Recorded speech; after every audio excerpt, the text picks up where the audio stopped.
So today I have a 2014 Ford Police Interceptor, and we're going to be looking at how to replace the valve covers.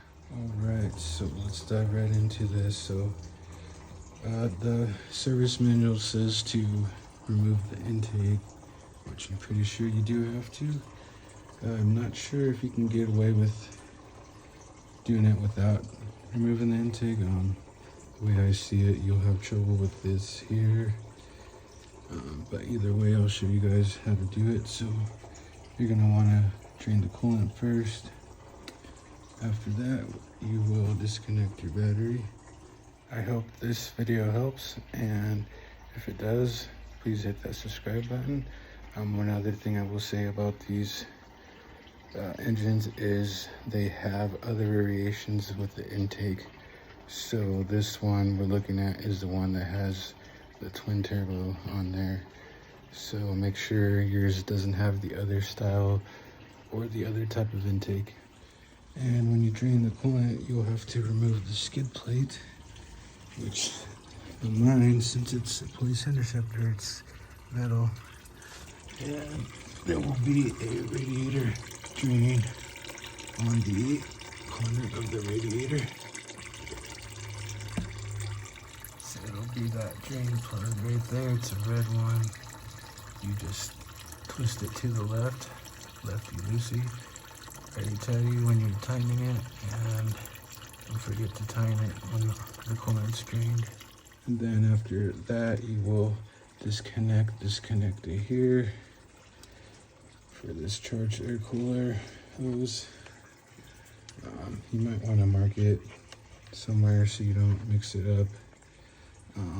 So you get this connector off, and you need to take this hose off. The other end of it goes down there. You can see the clamp.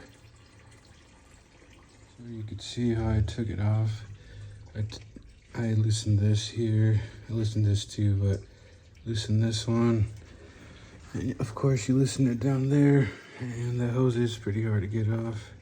Keep that in mind. After that, you will do the quick connect on the ventilation tube here, crankcase ventilation tube.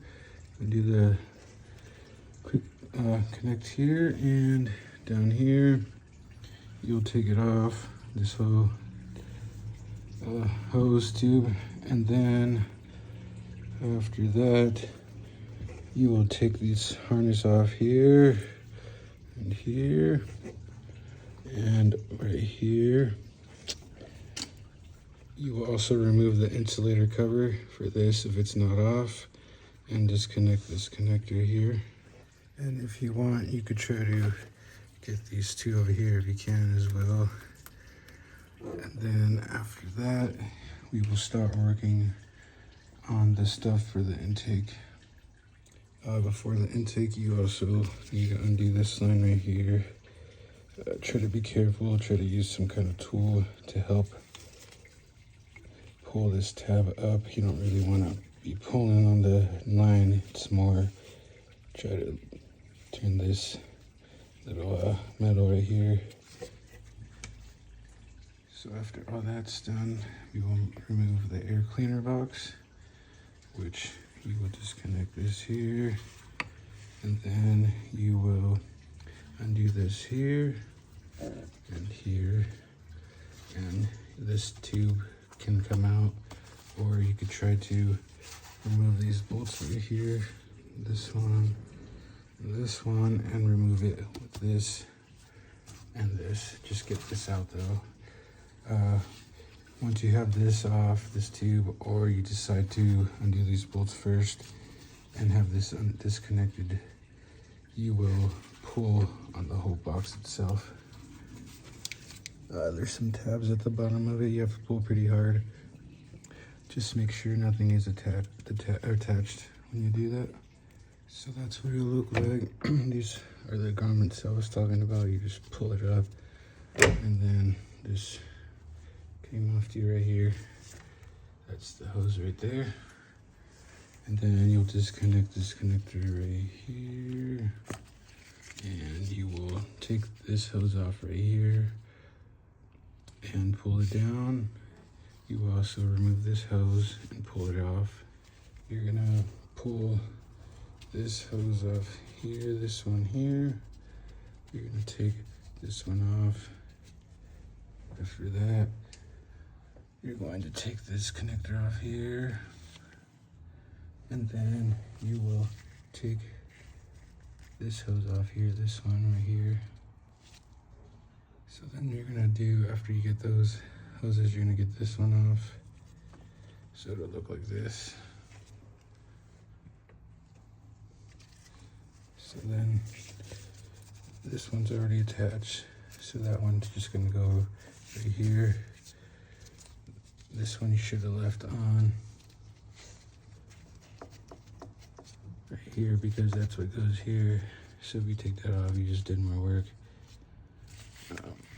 This is the one with the yellow tag, just goes here, and this one just goes here. So it's not really, you can't really get it confused.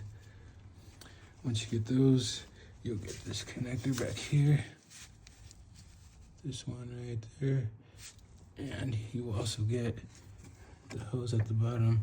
So not this clamp right here, but the other end of it that's kind of right there. So you might need a pair of these to get that clamp off.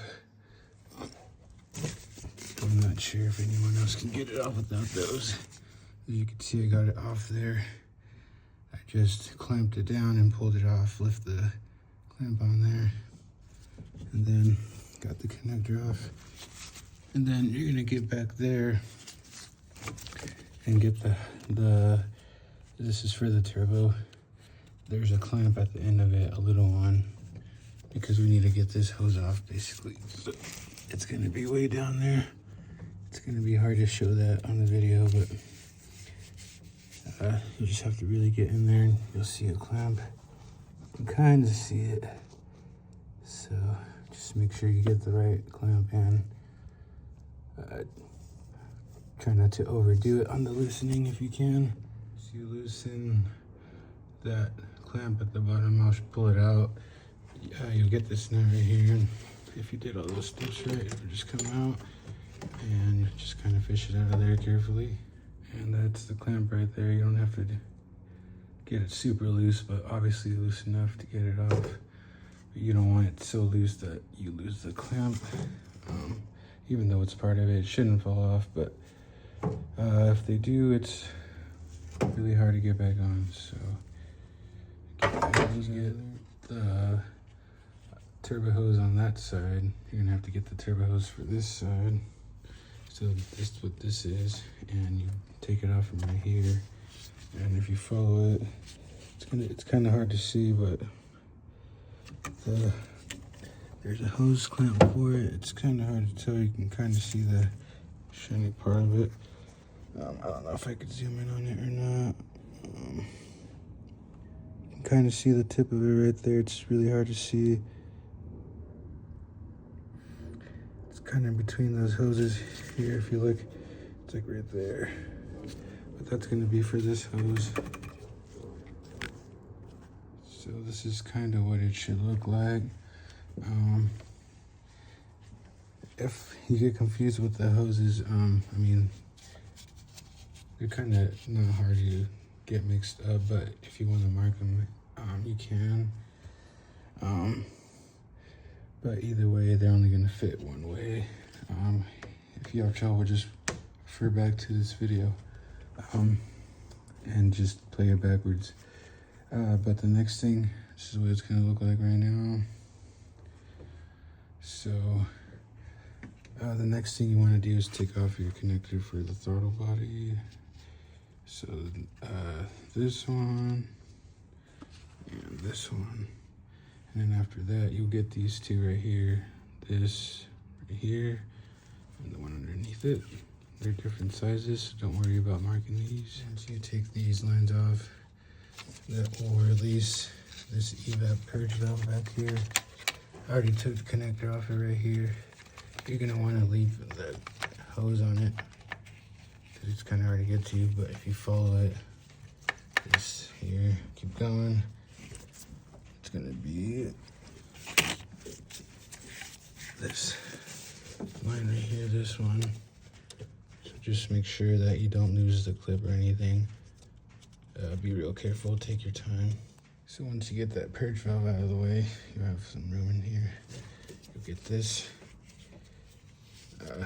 crankcase hose here, take it off, and then you'll work on these connectors that are up here. It's basically gonna be this one, and then I'm gonna get this one too. If you're not good with wiring or hoses, I suggest you mark things. Otherwise, like I said, you can try to just keep going back to the video. Basically, all I did was free up all this stuff like this. Take that off. I took the one on this side off. And then that's how it looks right now. So after all that, you're gonna want to get your coils. There's 3 of them. Well, there's 6 total, but there's 3 back here. Undo those. Make sure you get the stuff right here, like the harness, like that.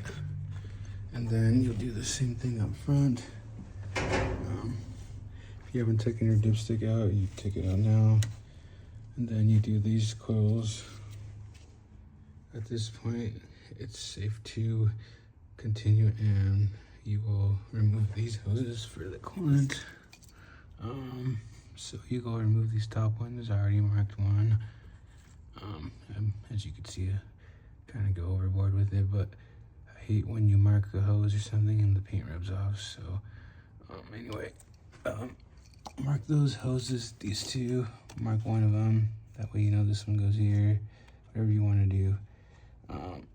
So after you take these hoses off, the next thing is the hoses underneath, which is this one here and here. I will say that the ones underneath are really hard to get to. I wish you good luck on that. And best thing I could say is just take your time and try not to break anything. Also, when you take those hoses off, make sure you have some type of drain underneath, just in case. So I got those hoses off, the top ones at least. The bottom ones, I kind of left them like that with the hose clip all the way back. You're gonna kind of have to work with those as you take the intake off. It's gonna be hard. Just try to get inside there, inside the hose. Like, it's kind of hard to check, but like if this was the hose, you kind of want to get like underneath it, like, you know, like try to break the seal without putting a hole in the hose. So like this, you know, and you want to work around it. And so, but that's what you do for those hoses, and then you want to take this hose off. And after dealing with those lovely hoses over there, you have to deal with this coolant hose that goes right here. It's basically this hose. It's just the one that goes to your upper radiator. It goes from the upper part of the radiator, goes straight, comes here. Again, this is gonna be hard probably, at least it was for me. And then you're gonna take off the ground from right here, right there. Next thing you have to deal with is this bottom hose here. So the best thing to do is just take it off the reservoir and just leave it like that. So after all that, I went ahead and took the intake off. Watch out for the hoses that stick out on this end. And then obviously the rest is pretty self-explanatory. I don't have the torque specs on this thing yet. I'm gonna have to get it all, but you are gonna want to torque these. And yeah, that's basically how you do it. Just go in reverse from here. Don't forget to take these out. And yeah, forget to subscribe, and once again, my videos are just to help. I'm not responsible for anything that goes wrong. That's on you. I'm just here to give you a hand. Thanks for watching. One other side note I will add, you will have to take this off. Make sure that's disconnected to get this cover off, valve cover. And you have to take this top piece off right here. And don't forget to get your connectors for your VCT solenoids. One on each side, here and there. And remember, just go back reverse order. Put your valve covers on, then the intake. And don't forget to follow torque specs on the intake as well. That's important. And don't forget to bleed the coolant and double check everything.